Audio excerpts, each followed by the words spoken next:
much, y'all. Welcome back to Anti-War Radio. It's Chaos Radio in Austin, Texas. Streaming live worldwide at chaosradioaustin.org and at antiwar.com/radio. And our first guest today is J.P. Sottile, I think I'm saying it right. Well, we'll see. And I guess I should have asked off the air. I forgot to.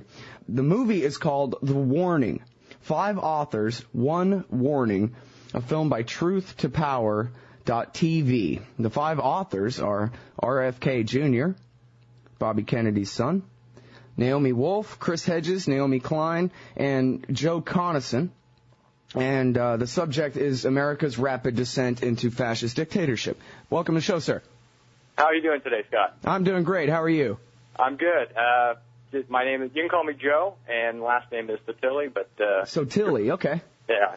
I'm terrible at guessing things like that. I should have asked. I'm sorry. So I really like this movie. It's good. It could have used maybe a libertarian or something in there instead of Naomi Klein. But anyway, no, I really like it, and you really cover a lot of ground. I think very importantly, toward the beginning of the movie, you focus on the philosophy of the Neoconservatives and this idea, really explained by Chris Hedges, I think, in the film, that these guys really sort of believe in this ancient dictatorial philosopher king's attitude, this thing that they all picked up from Leo Strauss, I guess, that it's perfectly okay to be a liar and a murderer, that the ends really do justify any means, and that they don't mind at all the idea of creating a complete reality of phony BS as long as they get to do whatever they want. Whereas most people, I think, would kind of, that's sort of against our nature to go around deceiving our friends and neighbors all the time. But this is basically their standard operating procedure, is to create an entire phony world of bullshit. Well, Joe Conason makes this point that if you believe in their elitist view that the masses should not be trusted with their own governance, and that the elites should actually be in charge, and that the use of noble lies, which is something that comes out of Plato's Republic and the writings of Plato, which Leo Strauss was obsessed with, along with Machiavelli, that you are an enemy of the U.S. Constitution.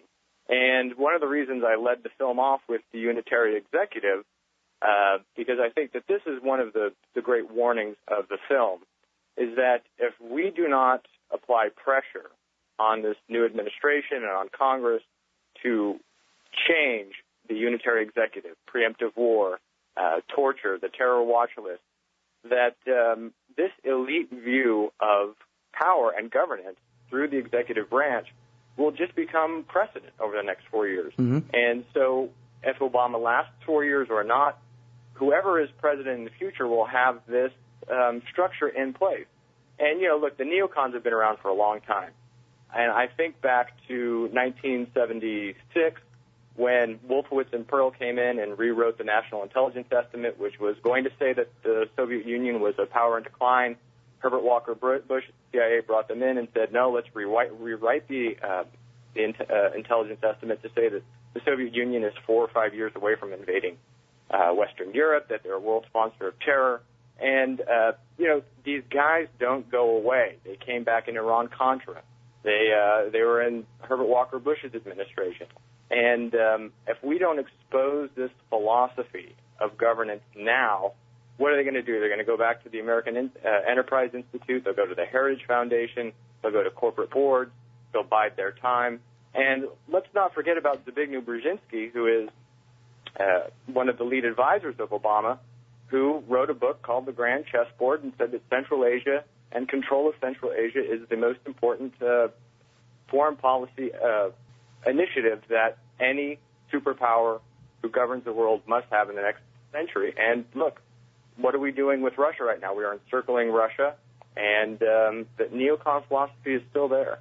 Yeah, well, and that's an interesting point, too, about Brzezinski, because, of course, he's not a neocon. He's, I guess, more closely identified as sort of the Democratic Kissinger, right, sort of the realist, the leader of the realist school on the Democratic left side, and yet If you look back a couple of years, the Committee for Peace in Chechnya, you saw an alliance there between Brzezinski and virtually all of the neoconservatives. That's right. And they certainly seem to have this alliance. It seems like that was really Brzezinski's problem with the war in Iraq, was that the chessboard is in Central Asia. Well, but you see, the neoconservatives, I would argue that neoconservatives believe that controlling Iraq was part of controlling Central Asia. And, look, has anybody in the mainstream media really exposed the Project for a New American Century and rebuilding America's defenses? No, they haven't. And see, this is really what led me to this film. Is I worked in the mainstream media for nearly a decade, and I tried to get stories done on depleted uranium, on the anthrax attack, when we knew 4 or 5 years ago where the anthrax came from, on the Project for a New American Century, and it's very, very difficult to get these stories through the mainstream media. So you sort of have to go through the web and alternative media, through people like you and your show, to get the word out. It's very, very tough, but the Project for a New American Century is one of the most radical departures from American tradition that we've ever seen. And one of the things that drew me to these authors is that they were saying things that were really radical for mainstream media. Robert F. Kennedy Jr. says, hey, look, this is essentially fascism now. And that's quite a stunning thing to say publicly 2 or 3 years ago. Yeah. Well, and it's especially good to hear it coming from people that, I think masses would tend to automatically respect, at least somewhat. You know what I mean? This guy, RFK, we got to at least assume he's got some kind of real education and knows what he's talking about, even though we recognize most of us don't, Yeah, that's right. And that's one of the reasons we picked these 5 authors. And I know that, Naomi Klein, and you may disagree with her overall economic philosophy, but one of the things that drew me to her and her book was this idea of the shock doctrine as a mechanism by which crises are used to implement policies. But I do think that one of the things that's interesting, and it comes out in the film, Chris Hedges says, until we walk away from the Republican and Democratic parties and have a grassroots movement, nothing's going to change. And, you don't get to a position of power in this government without being vetted.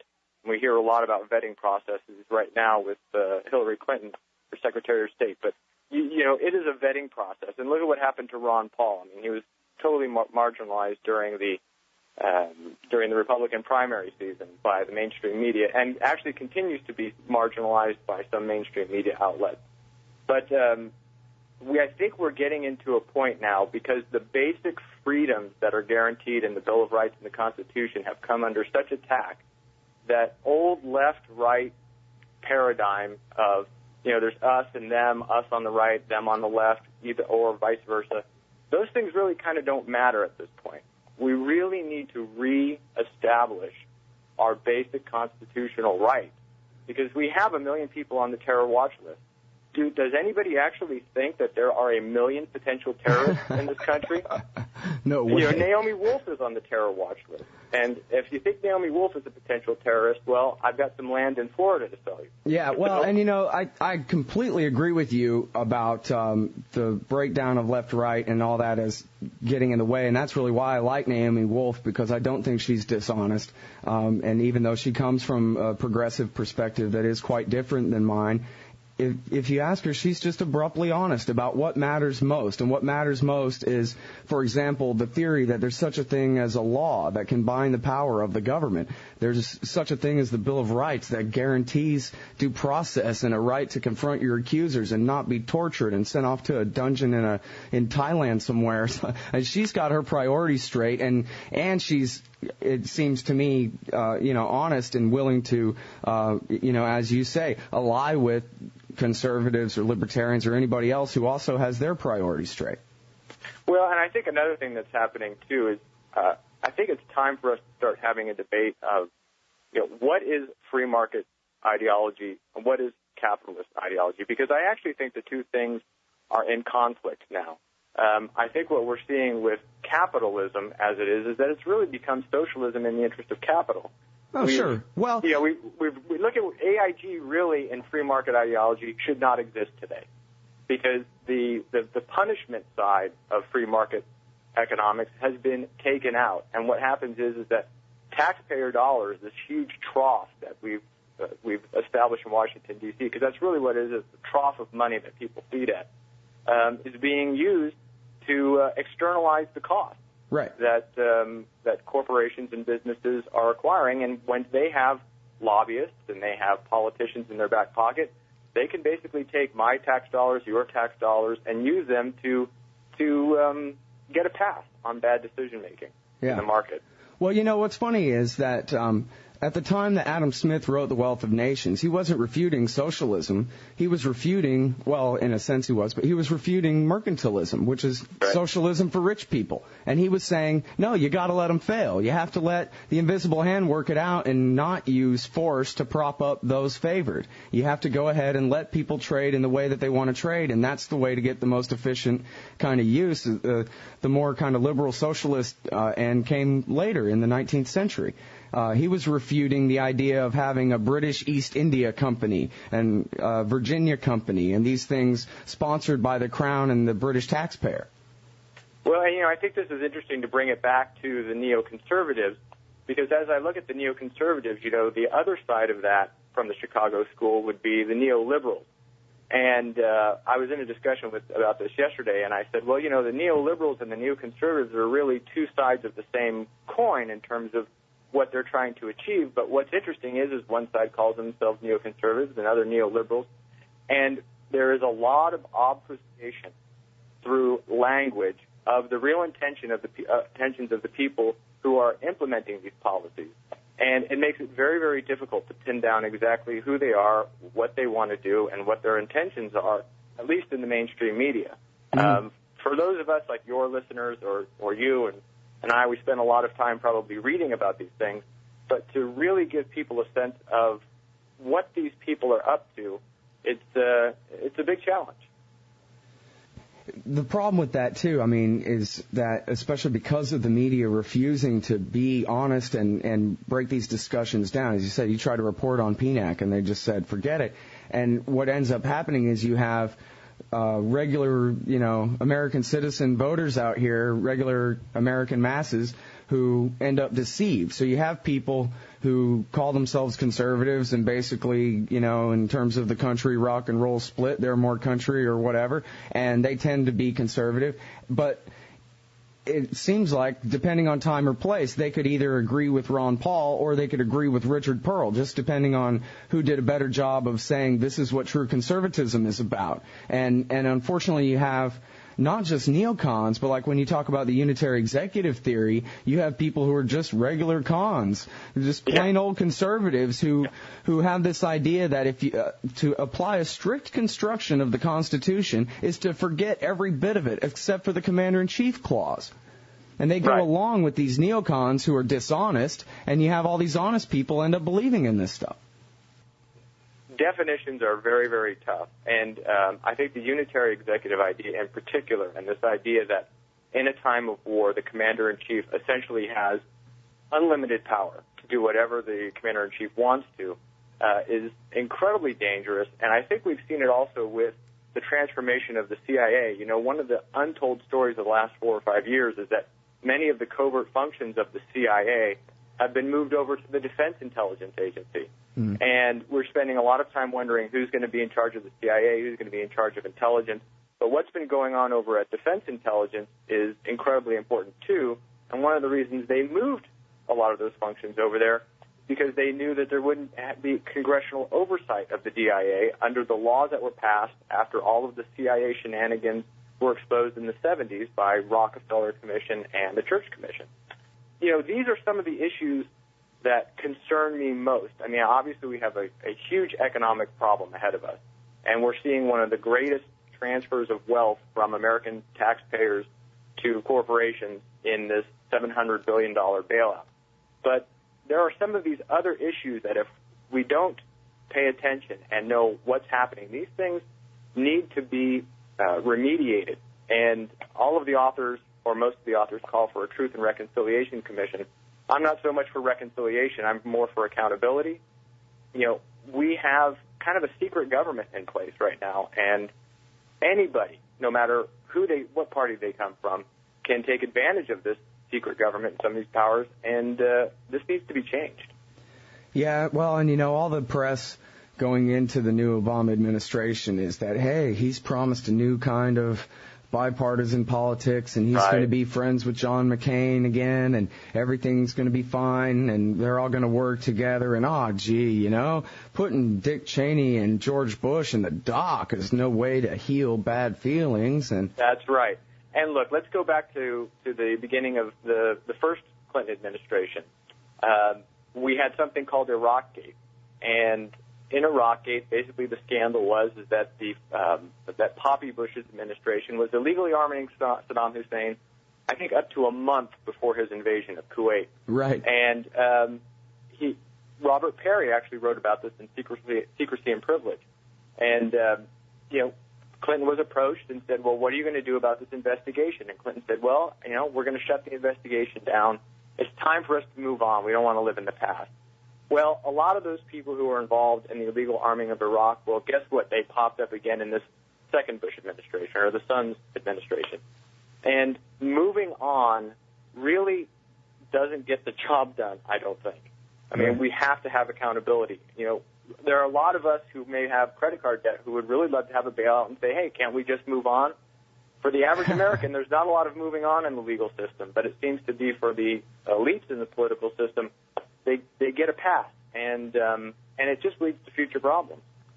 Yeah, it's really amazing. It seems, as best I can tell, the only reason that they didn't go ahead and convene impeachment proceedings against Bush and Cheney was really simply because Nancy Pelosi and Jay Rockefeller and a few others in the Democratic Party and the Congress had been read into the torture programs and didn't say anything or do anything about it.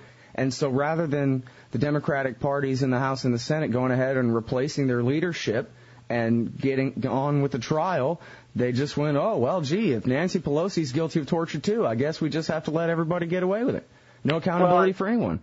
And look, that is one of the reasons why the Bush administration included them, because this is an administration that is now famous for its secrecy. And under the unitary executive, they really didn't have to, if they believe this principle, inform Congress, but you inform Congress and they sign off on it and you protect yourself. So it's great to have this feeling of hope, and we should give Obama the benefit of the doubt. And it is historic in terms of America's terrible racial history.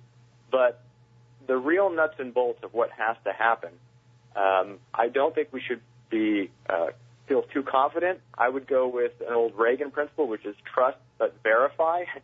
And we need to verify that there are going to be executive orders. There's an executive order signed that says that the president can declare a national emergency for any number of reasons and basically go straight to martial law. Is that executive order going to be rescinded?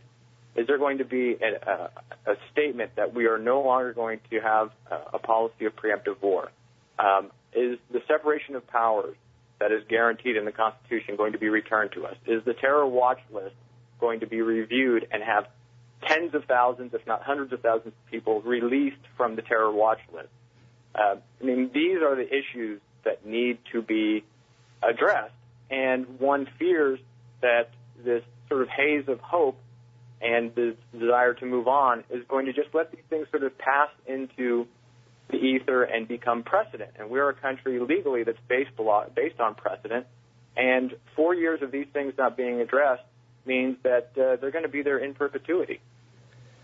Yep. Well, I think you're right that really is the danger, is that all the hope and inspiration, all the people who love Barack Obama and have such confidence in him, it's based on his promises specifically on these issues, on torture, on preemptive war, the mindset that gets us into these wars in the first place, and all these kinds of things. This is why they liked him so much, and yet the danger is that their liking him so much is going to help paper over the fact that he's not going to do any of these things. They're not going to mind that he doesn't come through on all this stuff.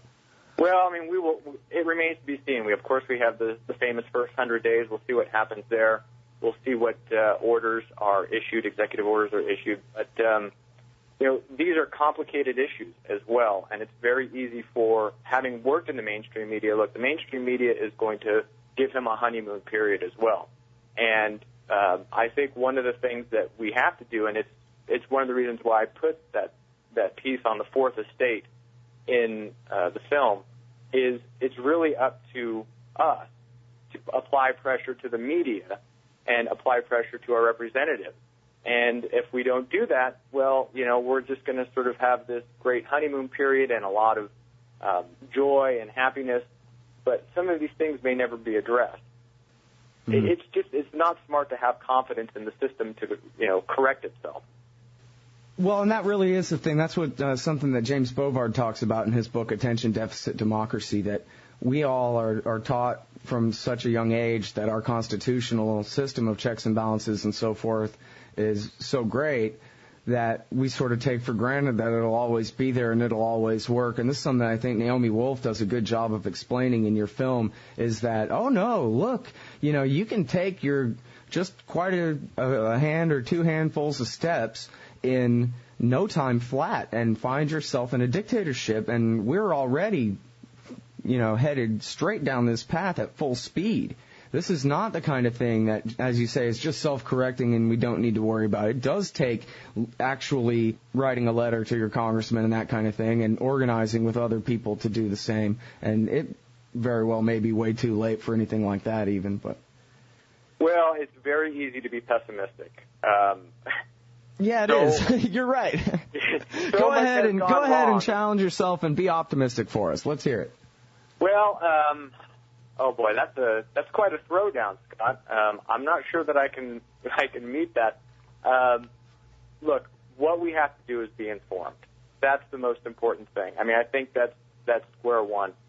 The media is not going to do it for you. You have to go out and do it yourself. I mean, it's one of the reasons why we're doing this film the way we did it, which is to do it on a shoestring, get it up on the web, not rely on the mainstream media to tell the story, and go straight to people. It's something that guys like Alex Jones did. It's something that propelled Ron Paul. The reason why he had such a strong showing, despite the fact that he's often marginalized by the mainstream media, is that online, particularly young people, organized on Facebook, on MySpace, and they created networks. And that's what we have to do. We have to share information. We have to get informed. We have to understand what the issues are.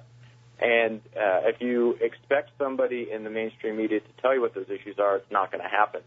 So get informed and talk to people and create communities online and share information and listen to anti-war radio and go to antiwar.com.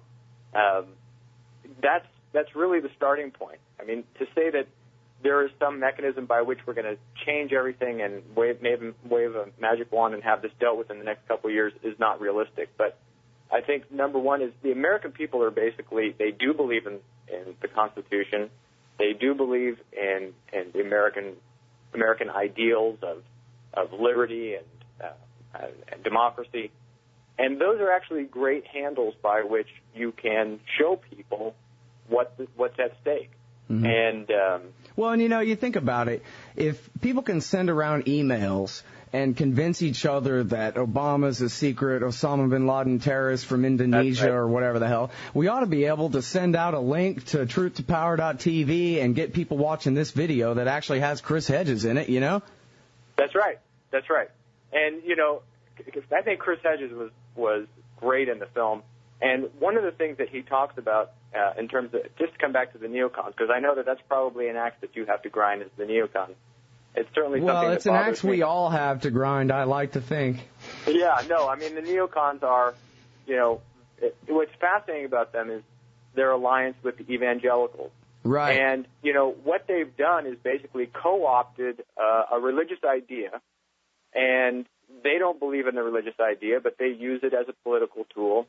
And, of course, look at the Patriot Act. They like to talk in terms of this sort of patriotic, evocative language. America, its traditions. They hate us because we're free. Well, those are actually the terms and the ideas that we can use to counter them. Because if they're going to start talking about America as this great beacon of freedom and democracy, well, that's something that we should reclaim and use as a weapon against them.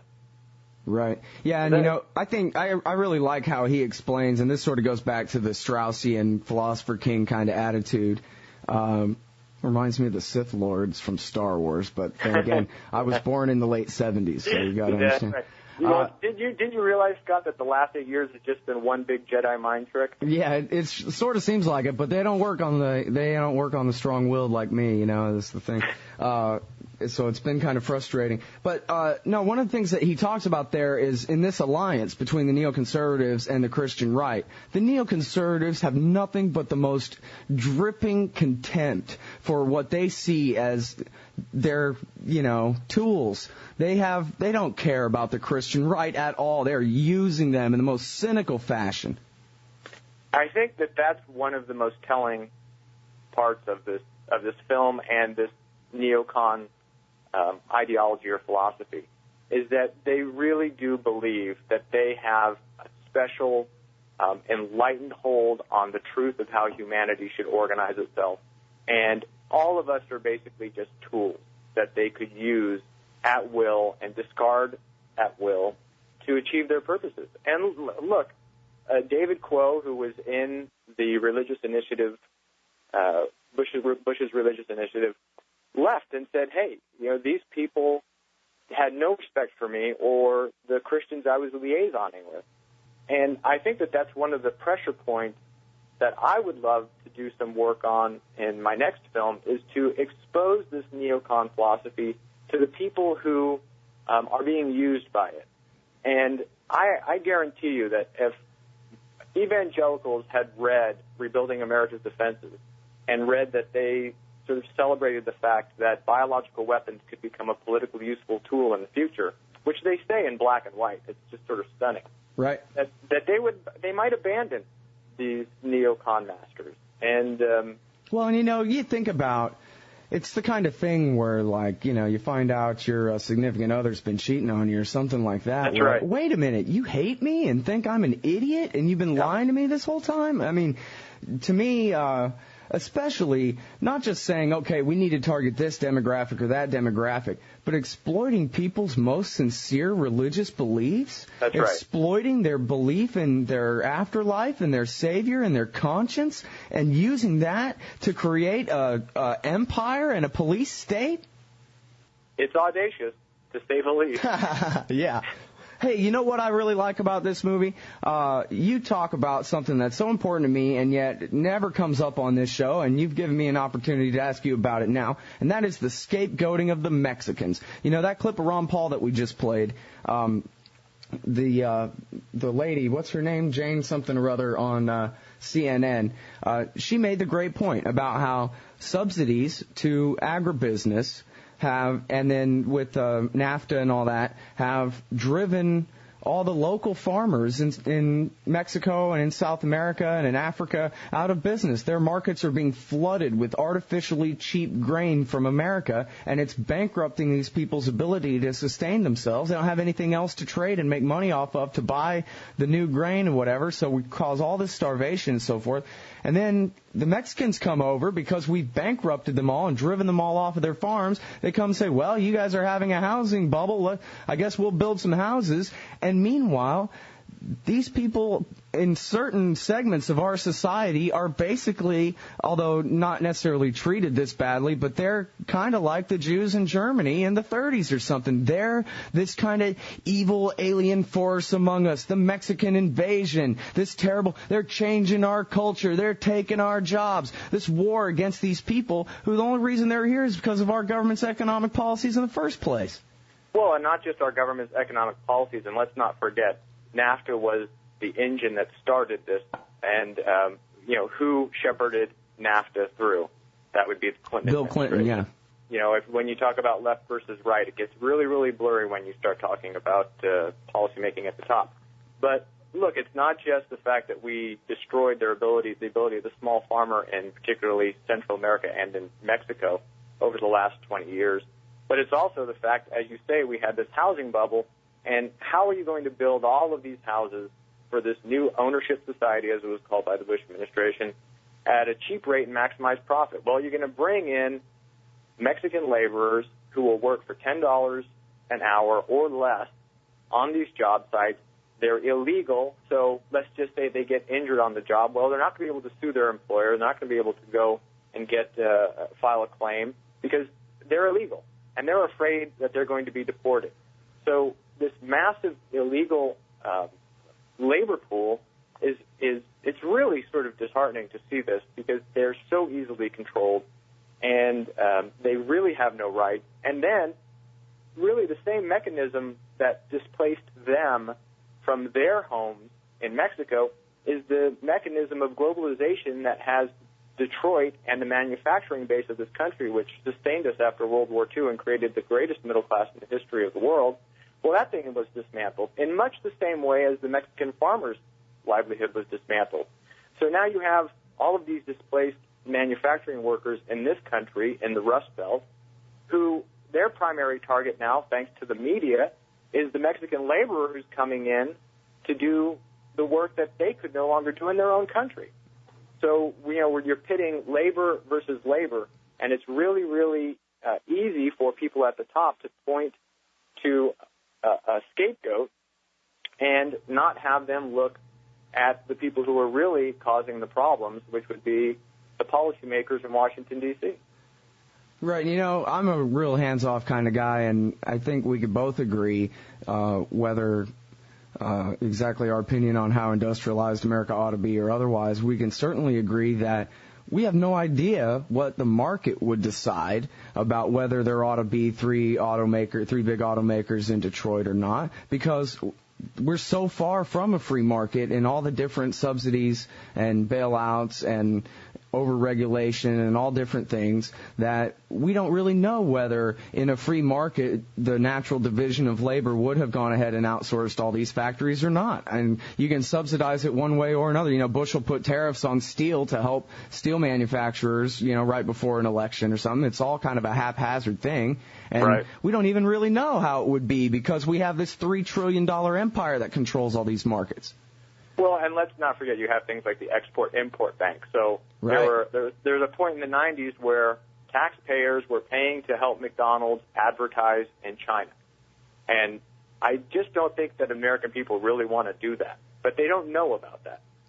They also don't realize that a lot of our military spending and a lot of this empire, as you call it, is really to protect the investments and assets of multinational corporations around the world.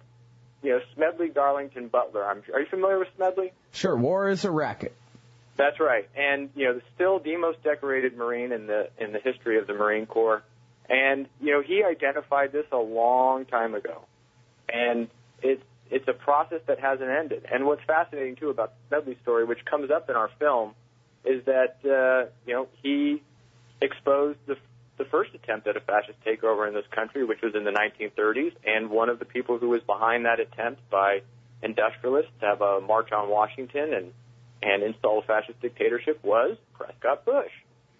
So it's funny how the same people keep popping up over and over again, and these same ideas keep going. But I think you're right. We don't have a free market in this country, and we haven't. And, really, should Chrysler exist? I think Chrysler was on its way out, 1979?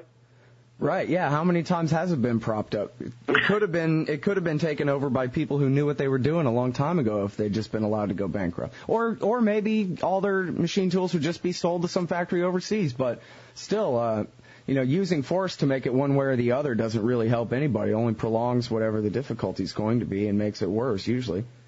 Yeah, well, we obviously have a system that's designed to eliminate the market discipline.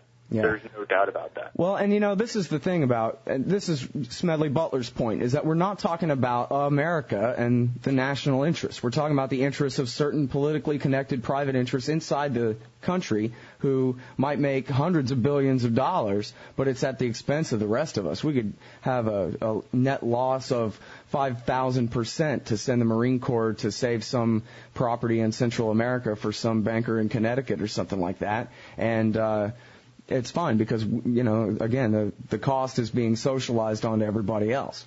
Well, and, to bring it back to the Mexican immigrant, and I don't mean to plug her because I know that you're not that big of a fan, but Naomi Klein talks about No, it's all right. There's a lot of great stuff in that book. I'm just frustrated about the terminology, but no, right. She's a great writer. So the fence that Boeing is building, this virtual fence, which is such a great name for a government project, isn't it? This virtual fence that's being built to keep out immigrants, which really, do corporations want to keep out immigrants? They love having immigrants come in because it destabilizes labor prices and allows them to drive down the cost of labor. They're building this fence. They're getting, billions of dollars to build this fence. It's a market opportunity. What we see is you have the media scapegoating, or you have people scapegoating Mexican immigrants. It creates a rationale for building this fence to keep out these waves of Mexican immigrants who are going to destroy our way of life and our culture, and we'll all be speaking Spanish someday. Oh, no. I mean, I was born and raised in California, so I've never really had a problem with people speaking Spanish, but... Yeah, I don't get that either. I'm from Texas, and what's wrong with Mexicans? I don't care. That's stupid. Yeah, I think that people need to get a good chili relleno, and it might change their mind. Right, yeah, exactly. Feed them some good chili enchiladas. That's right. But, it's a market opportunity for corporations. And, what we find over and over again, and this is actually another disheartening thing to me, is that the military-industrial complex is really expanding. And the Department of Homeland Security has become the largest federal government bureau, the largest government bureaucracy in the history of mankind, I think now. I think that's true? Well, it's certainly getting there, beginning to rival the Pentagon in size, which I think the Pentagon is like the 5th biggest country in the world or something like that at this point. But, this all, basically, the core of all this is that empire. And, this is the thing at antiwar.com, is that we're all pretty much plumb-line libertarians and want very, very little state, if any at all. And it's based on the recognition that you have to end the empire first. There's no way we're ever going to be able to really repeal all the precedents of the unitary executive, of all the expansions of power, the Patriot Act, the Department of Homeland Security, the National Security Agency, data mining every web page we've ever looked at in our life and every text message we've ever sent and all these things. We're never going to be able to stop this as long as we're at war. That's the deal. War is the health of the state. That's the real shock doctrine. It's state power that increases every single time. It's not about capitalism. It's about the power of the central state in D.C., and really that's why the priority to me has always been foreign policy and our relationship with the rest of the world, because how could we ever have a limited constitutional republic or even a true democracy or whatever you think is the great end state when we have a perpetual state of warfare, an open-ended declared war on terrorism that will never end? Well, and I think this is one of the most important points. The Cold War was the gift that kept on giving. Yeah. And unfortunately, Russia could not sustain its end of the bargain. It collapsed. And we had sort of 10 years in the wilderness while Al-Qaeda began to develop into a viable enemy. And the thing about the global war on terror, as the point is made in the film and that you just made, is it's against an invisible enemy. And it's something that will never end. Will we ever get rid of terrorism? No, we will never get rid of terrorism. There will always be one person somewhere who will be willing to instigate an act of terrorism. And I actually think what's very interesting is the language has not been a war on terrorism. It's a war on terror, which is even more open-ended. The fear of terrorism. A war on scary films now. Right. So with this thing lurking out there and this fear in place, this war is perpetual. It will never end. And I think that's one of the reasons why in the film I put unitary executive right up against perpetual war, because to make one work, you have to have the other. And is Obama going to be willing to say we're ending the war on terror? That would be the first order of business, it seems to me. And one of the fascinating things of the last couple of years, this political campaign that went on forever, was that during the primary season, Ron Paul received more contributions from active duty military personnel than any other candidate. All of the rest of them combined. That is so fascinating to me because, I think a lot of people, particularly on the left, tend to think that there's this sort of militarism that feeds the military. But I think what you find is for active duty military personnel who actually have been the foot soldiers unwillingly sometimes in this empire, that they were the ones that reacted positively to Ron Paul saying the first thing we're going to do is we're going to pull out of Korea. We're going to pull out of bases all around the world, and we're going to come home. And we're going to restore the Constitution, which they all swear an oath to, and that's right, and which many of them take very seriously. That's right. So, as you asked, we talked about hope earlier. I think that that's where the hope lies, is that particularly among active duty military personnel, that there is this sense of belief and commitment to the Constitution, that they did respond positively to Ron Paul. And I actually think the American people in general don't want to be an empire. I agree with that. And that's why they always have to lie to us from dawn till dusk. That's right. That's right. And in fact, real quickly, because we're already over time, so I'm going to try to twist your arm and keep you on here another couple of minutes. This is something else that's extremely important that you cover so well in this movie. Again, it's The Warning, 5 authors, 1 warning, truth-to-power.tv. And you talk about torture and how, I believe it's Joe Conason explains that the tortures as instituted under the Bush regime were copied from an American manual about what they learned from North Korean. That's the most amazing thing. And for the purpose of not interrogation, but for the same purpose that the North Koreans used it, which was that's right, to create false confessions. It was actually Robert F. Kennedy Jr. explained this. And it was a story that appeared one day in the New York Times. I think it was page 6, and then it went away. But it was a torture manual that we captured from the North Koreans. They were using during the Korean War. The Red Chinese were as well. And it was designed to create – there was a film made about this, Manchurian candidates, people that you could brainwash through interrogation into saying and doing things that they would not otherwise do. And it has fed Guantanamo, it has fed the fear, and it feeds the war on terror, as it's called. And all those orange alerts, if everybody thinks back to 2002, 2003, right. Orange alert, all that was Sheikh al-Libi and Hamdan and Binyam Mohammed and all these guys who were being tortured into making up lies. That's right. And it is, I think the other frightening thing, and I don't mean to be overly paranoid about this, but is that it breaks down human psychology, and we saw it with Jose Padilla, which is another one of the most amazing crimes of the last 4 to 6 years. These guys, they're psychologically broken, and a lot of these people, it never gets played in the media, but hundreds of these people have been released back to their home countries over the last few years. Mm-hmm. And are these ticking time bombs that are out there now?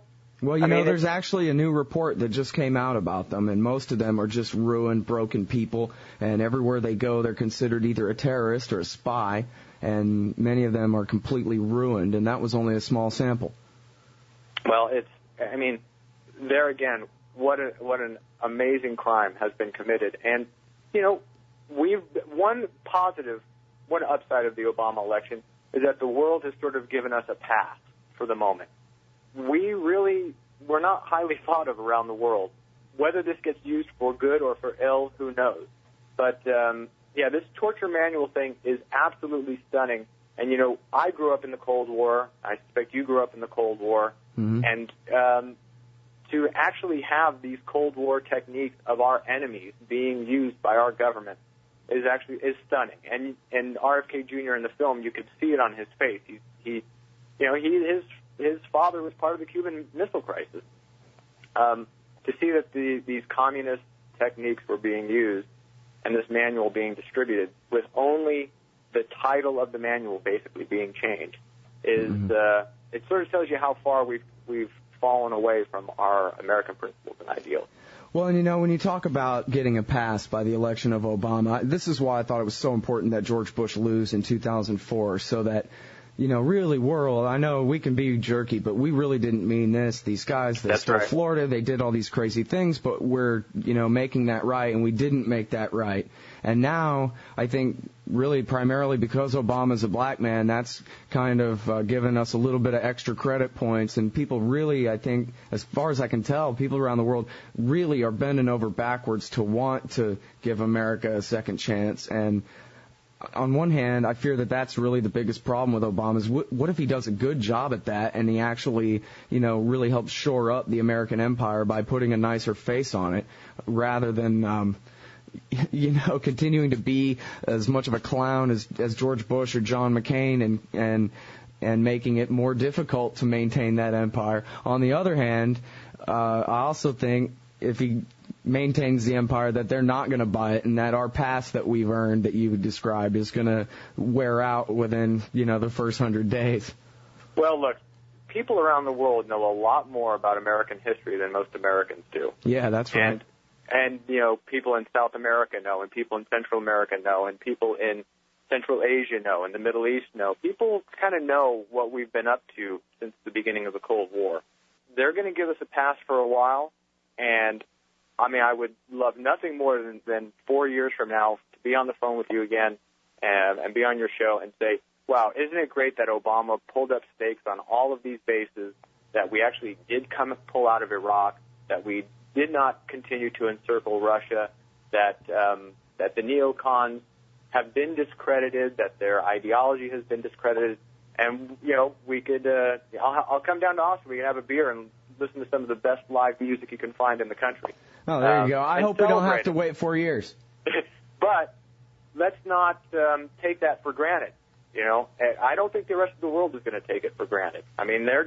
It's sort of like Daniel in the lion's den. I think right now we've just had the thorn pulled out of our paw, and we're just happy to have the pain coming to an end of the last 7 to 8 years.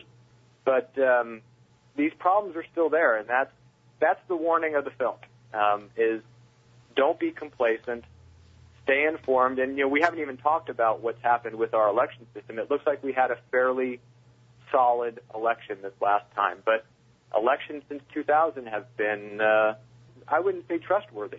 Oh, no, I totally agree with that. I got to say, as much as I'm kind of over democracy anyway, but I really do appreciate the Brad Blogs of the world and the people who really keep such a sharp eye on that because, boy, talk about making a fool out of ourselves in front of the rest of the world as far as that counts, having fraudulent elections as we bomb them and set them on fire and call it democracy. Boy, we ought to at least be able to count our ballots straight, if nothing else.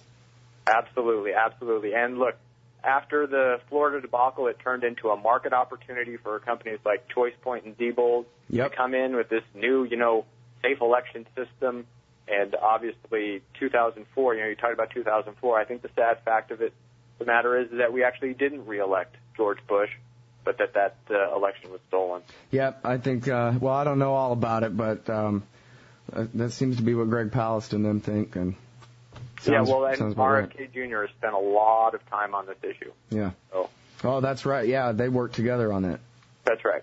All right. Hey, listen, I hope I don't have to wait 4 years to talk to you again. I hope I don't have to wait 4 years to see another movie by you. What's next? You said you're working on one, particularly about the neocons and the Christian right? Yeah, well, actually, I want to focus specifically on the neocons. I want to do a point-by-point on rebuilding America's defenses. I've spent a lot of time on that. And if this film, The Warning, I'll shamelessly plug at truthtopower.tv, is successful and this web distribution model works, I want to do a film called The No Exit Strategy about the neocon philosophy of governance and particularly its culmination in the Project for a New American Century and Rebuilding America's Defenses, where they say some very interesting and actually stunning things about their plans for the next 100 years for America and the world. All right. I really appreciate your time on the show today. Thank you, Scott. All right, everybody. That's Joseph Sottile. The movie is called The Warning. 5 authors, 1 warning. RFK Jr., Naomi Wolf, Chris Hedges, Naomi Klein, Joe Conason. The website is truthtopower.tv.